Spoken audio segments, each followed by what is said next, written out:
Today I will be making my own tier list on all the T5 towers in BTD6. I have said this before, I'm not the best BTD6 player, but I am not that bad at all, and I am better than 2D. And 2D got 10 million views doing this exact video.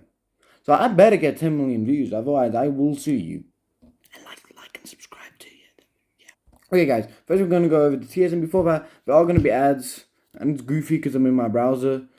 Deal with it. I'm not going to put an ad block on. Okay, so let's just go through the tiers. The lowest tier is player free, likes them. Player free is well known as the worst co-op player. Not necessarily the banana farms are going to go in here, but the banana farms are going to go in here, right? Like, absolutely. Or most of them, anyway. Okay, next tier is bad. Pretty self-explanatory. Mid, which is slightly below average for those of you who don't speak Gen Z. Then we have okay. I think that's relatively self-explanatory. So it's good, I think, and great. That's relatively self-explanatory. And then we have OP, which is the second highest one, which stands for overpowered. And then the top tier is crazily overpowered, which is just for towers that are so good that they shouldn't really be this good. Well, that was crazy. Okay, we're starting off with a bang. Bloons Master Alchemist. This tower is very good late game. I mean, yeah, it struggles against smaller balloons, but basically it throws a potion and it turns all the Moabs into red balloons. I mean, look at it just eat those OMGs alive. Just destroy them mercilessly. Not as fast as I thought, but it's still kind of OP. I mean, it's like $40,000 and it is really good late game. It scales really well. I mean, look how many pops it got. It's been down 10 seconds and it got almost 200,000 pops. That's not fair, and I'm also lagging because OMG is about 2,000 of them. It cannot pop ads though. Just straight up. You can probably do some damage there, right? Because it just throws its normal potions. Yeah, 20 damage each, or a little more, but yeah, no, not really. So overall, it's really good. I'd say it's a bit situational, but it's also like really good late game. Like late game, it's like crazy good. So like late game is crazily overpowered, or maybe just top of overpowered, but I think overall, it's going to have to go somewhere in great. I think great. We'll see where we put it in great, but yeah, I think for now, that's going to be it. Okay, Monkey Wall Street. Not much to say about this tower. It makes money at the end of every round. It makes like a little bit of money, just in general. Yeah, I mean, I wouldn't say it's as bad as to put him in player free likes him, but player free absolutely loves his tower. But I mean, it's just not something you're generally going to get, so I'll have to put it in mid. It's not bad, but like most of the time, I'm not going to want to use it, so it's slightly below average, so mid works. Okay, this is going to be a bit weird. Bomb Blitz. Okay, let's go over this. Bomb Blitz, the T4 is one of the best towers in the game. Also, why am I wearing headphones? This video does not have sound. But the T5 is not great. If it was just for T5, I'd put it in bad. If it was just for T4, I'd put it in OP. So what's the middle of that? I failed math, so let's just try 1, 2, 1, 2. I guess that works. Good. I think it's it's a good tower. It's like, okay. Sometimes you're going to use it slightly better than average, I think. I think that's fair. Okay, next. Moab Dominate. Is that what it might be what it's called? Moab Domination, I think this fits. Bottom part Boomerang Monkey. Not much to say about it. It's like $50,000. It's good against Moabs, but I think it's a little overpriced because usually I think there's just better options really. So I think the best place for it's probably going to be okay. It's not underpowered, but it's not good, you know, so it's going to go below good. Okay, Crossbow Master. This guy is really good. There's nothing special really about it. It's just a tower that costs less than it should. It should cost $40,000, and it costs $25,000. So therefore, the definition of OP is a good tower. I mean, it's probably might be higher great, but I think we might have it lower OP later on. I don't know if we'll ever have any towers in the top half. And guys, if you do like this, enjoy this video, please hit that like button. If you think I'm right, or if you disagree with me, please leave what you think in the comments down below. I'd really appreciate that. Okay, Avatar of Wrath. Okay, the path in general is like top, but things of this tower, it's very like you have to revolve a big part of your strategy because you need to get Zeely or Oben, which are the two towers that buff the Druid, or two heroes, sorry. And you don't always want to get those, but if you get the right strategy, once again, it's situational, similar to the Bloons Master Alchemist. So I think we have to also put it in great. But which one is better? I think the Bloons Master Alchemist is just going to be a bit better just because sheer popping power, and they're more or less the same price. I think Bloons Master Alchemist might be a little more expensive, but it's pretty close. I think that's going to work.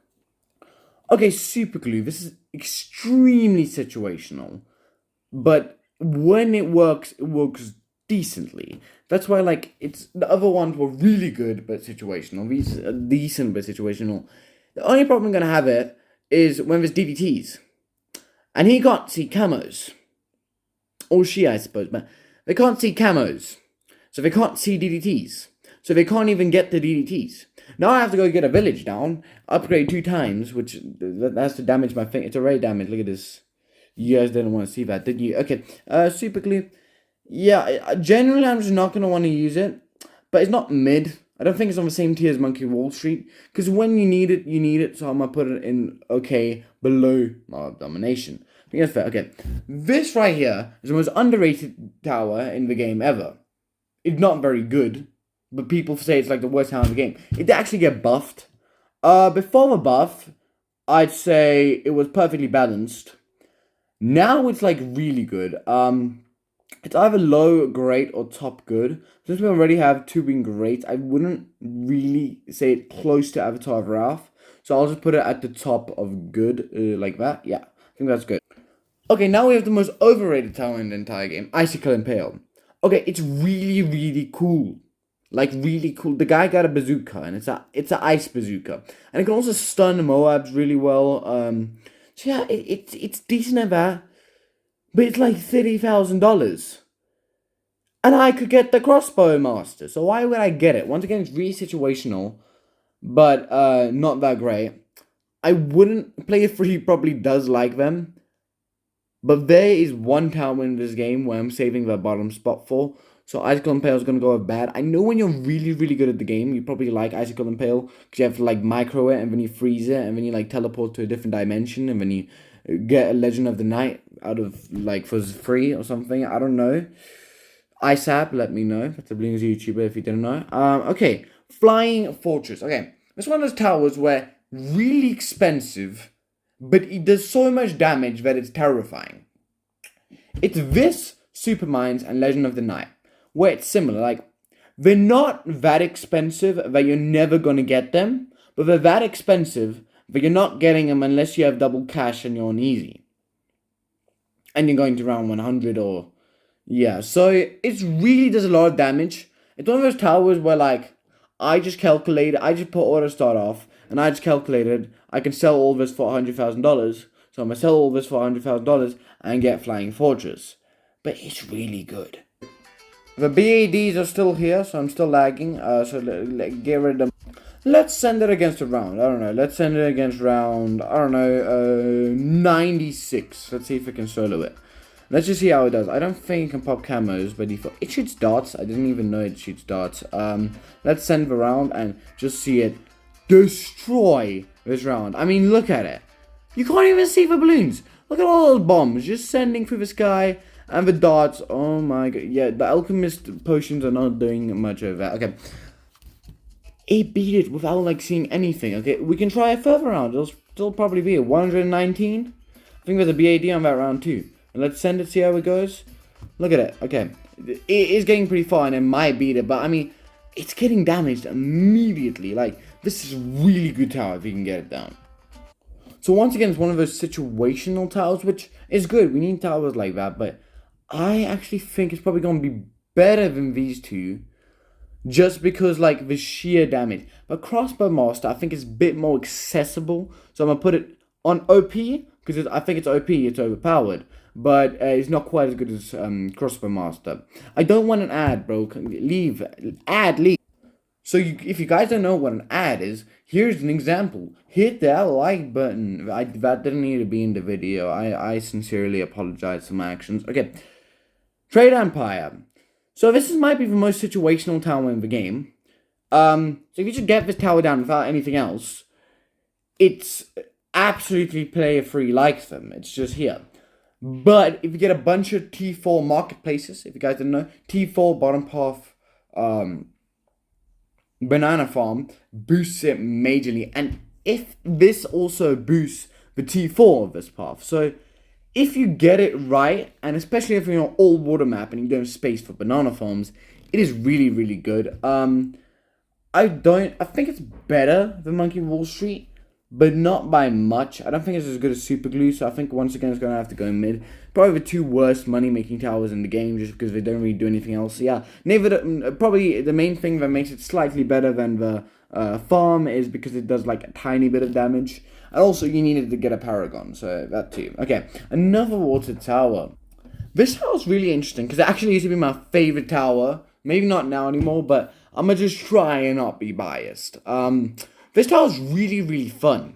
Because if you don't know what to do, you have like a lot of money left, you go, okay, I'm gonna smack this tower down, and I'm gonna smack a bunch of subs down. So, I think got a nerf a while ago, but I'm not even sure. That might just be my imagination. But before something that happened recently that I think majorly boosted, I think it was a good tower. You'd get it when you need it. A good tower, solid tower, does a lot of damage, especially when you get other subs. It's a bit situational, but not that much. But then the sub Paragon came out. I mean, you also need this for the sub Paragon. But more importantly, the sub Paragon boosts monkey sub damage by 7 times. So you get like 10 of these, then those monkey subs are so boosted that they're doing like 20 times damage. So that could make you beat like around 300 or something crazy. But realistically, you're not going to get the sub Paragon in a normal game. But in boss events even, you'll probably get it. And this guy is also really good for boss events, speaking up. I think it's similar to Avatar of Wrath. I think it's a little bit better considering the Paragon situations. But I think Bloons Master Alchemist might still be a little bit better. So I think that's a good spot for it here and great. Okay, now this is a tower where might surprise a lot of you guys. A lot of people dislike this tower, but the moment they know what it does, just because they don't use it, but the moment they know what it does, it is amazing. Now, this is a tower that Player 3 would do, but basically it's a tower that you can get to make a lot of money, but not necessarily. So, first, Monkeyopolis. T3 to the bottom path boosts all money making around it, which is so good. And the T5 absorbs all your banana farms, makes them make more money, and gives you more space. So it's like, I'm a grindy Bloons BTD6 player, I'm playing a boss event, and I need to get a Paragon before the next round, and I need to maximize every single percentage I can get. The only problem is I'm really, really, really lazy. So, if I was ISAB, or some kind of pro Bloons player like the Bloon or something, it would go in like OP. But I'm not. Which is a major problem, because it's grindy. So, just in general, for me, I'd just say it's good. Just because, it's a bit better than good. It's great. It makes a lot of money. I'll get it only if I really need to.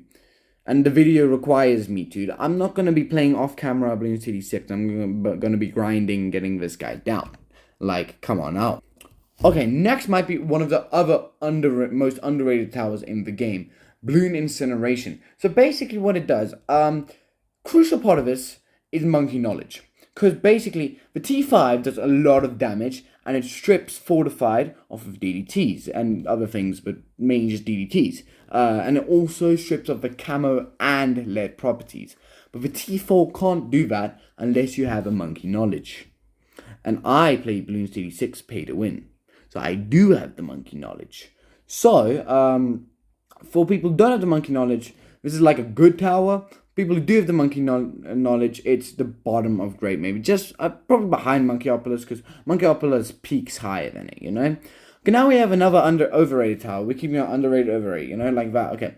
XXX Trap. It's a really cool tower. I mean, it's really fun to use. But in general, I think it's a bit overpriced. It's like $50,000. It might be a bit cheaper now, but I mean, it can absorb like 3 OMGs per trap.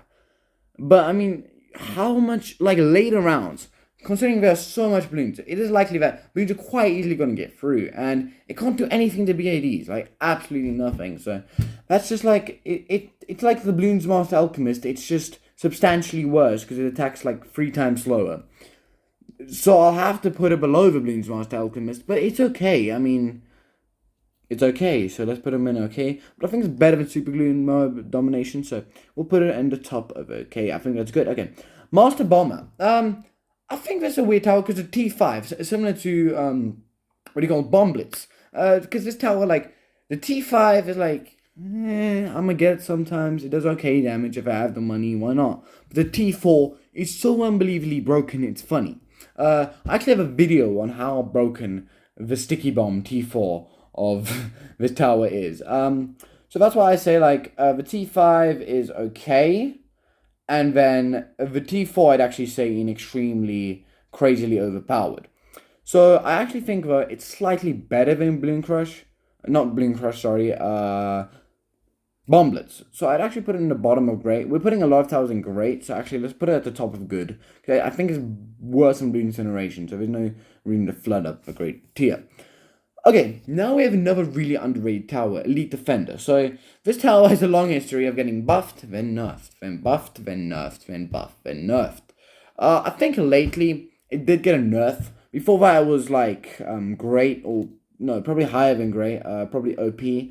But I think now it got a pretty big nerf, so I'll put it at the top of good. It's really cheap. You can get it at like round 50, and it'll solo you to like round 80 if you get the middle puff, cross buff, and maybe a village because it can't pop bleds without it. So, or alchemist, like a couple of alchemists, you can get a couple of top buff alchemists, just boost it, and then it will absolutely carry you. And it's so fun because it shoots so fast, and if it's an interesting ability that it has that's really, really, really useless. But the concept's fun. So basically, if balloons get through, it'll attack 4 times faster for a certain amount of time, which then it just clears the map. But for balloons to get through, you're probably just going to lose.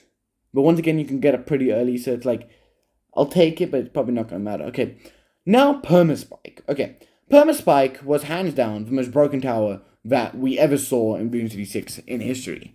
It was like $30,000 and it could solo up to like round 100 or something. There's this one guy that beat every single expert map on chimps only using Permaspike. Now that's probably more that guy than the Permaspike. I mean, I would not be able to get to round 5 using a Spike Factory on chimps. And chimps starts at round 6. So that's saying quite a bit. But this tower was amazing. You just slap it down the end of the track and 50 DDTs go by, no problem. Freaking one of its spikes are going to eat it up. I mean, definitely not. You'll probably need like 10 spikes, but yeah. Permaspike is really, really good, or it was really good. Lately, it got, technically it was rework, but it was more of a nerf. It made it do more damage, but less pierce. So, it would like more easily defeat BADs, but like, you'd be able to send like 50 ceramics, and it will get through it like really easily. So, it went from the most broken tower in history to really broken, but also situational. So it went from like here, but like even higher than here, like over there, just in the sky, just like 10,000 kilometers up in the sky, to I'd say under the flying fortress, maybe in great, but once again, great, it's extremely full. So we'll put it under the flying fortress in OP. That's not what I meant to do. There we go. So I think that's a good place for Permaspike. Yeah, now it's just not as good, but in the older versions of BT6, it was crazy. I mean, if you see the old tier list, you'll have Permaspike in S+. A lot of good YouTubers have tier lists on that, but obviously I'm the best YouTuber to ever exist, just in general, not even Blings. Like, Mr. Beast got nothing on me. Like, come on now, man. Okay, Legend of the Night. Now... for those of you who know Jerome ASF, you Jerome ASF fans, just close your ears. This tower is super overpriced, I'm not gonna lie to you. Okay, you can come back to now. Okay, so Jerome ASF really likes his tower, I just wanted to mention that. So basically it does like a lot of damage, but it kind of like costs a lot of money, you know? So it'll do a lot of damage, like, but its main ability is for late game, it has a portal. At the end of the track, if balloons get through, they'll eat any balloon. Like, any balloon. Like, let's say 999 BADs. Then we'll just put a Legend of the Night off here in the corner. Doesn't really matter where we put him, because he wouldn't do that much damage anyway. And now we wait. I'll cut, don't worry. Let's give ourselves literally like 1 life. And basically what it'll do, has a 2-minute cooldown, but for 7 whole seconds, it'll destroy any balloon that gets by, and it can also teleport, which is pretty fun. I'm lagging, so this is taking extraordinarily long, and now my face cam's lagging. It's like 3 frames per second. Okay, cut to Legend of the Night Dune thing. Okay, I changed my mind. That caused way too much lag, but let's let the DDTs by. For the first few seconds, you'll see we okay leave. Okay, but you see the ceramics are getting through, and we weren't losing lives for quite a bit, and then we lost the lives after a few seconds. That is its main ability and makes it so good. But if you want to look at that price tag, ain't cheap. $170,000. Well, not dollars, technically like gold or something, but I'm gonna just call it dollars. I'm not even American, I just call it that. But yeah, basically, because of that, it is situational, but it's very good and situational. But I think it's just a bit too expensive. So I'll just put it in like the middle of okay. I think it's better than Super Glue, just because Legend of the freaking Night, it's Batman. Like, duh. Am I allowed to save that? Am I getting copyright? Let's hope not. Okay, Tax Zone. Now this tower, it's interesting because a lot of people say, "Oh, it's funny, but it's bad." Like, it's really not. Have you seen this tower? If you get the right upgrade and the right buffs on this tower, it shreds, especially in boss events. And for that, I'll just put it great. In a normal game, I put it in good. But because it's so good in boss events, I'll put it in great. I think Avatar of Wrath's still a little bit better, so we'll have it there just under Avatar of Wrath, just above Monkeyopolis. I think that's good. Okay, that's gonna be the last one we're doing for today. Then I'm gonna make a part 2. But Prince of Darkness. Now, this tower started off with a really weird mechanic that was extremely broken. That would let you have like extra lives or something. I don't remember how it worked, but it got changed. So it just necromances all your balloons and sends zombie balloons at your opponent. Solid tower, really solid, but it's not that good, so we'll just put it at the top of good. I think that's fair. On top of good, Elite Defender could go down. Yeah, so that's gonna be it for this video, guys. I will be having a part 2. It'll be on the screen, or in the comments down below if it is already out. If you want to go check that out, please consider liking that video and tell me if you agree with me or not. Bye, guys.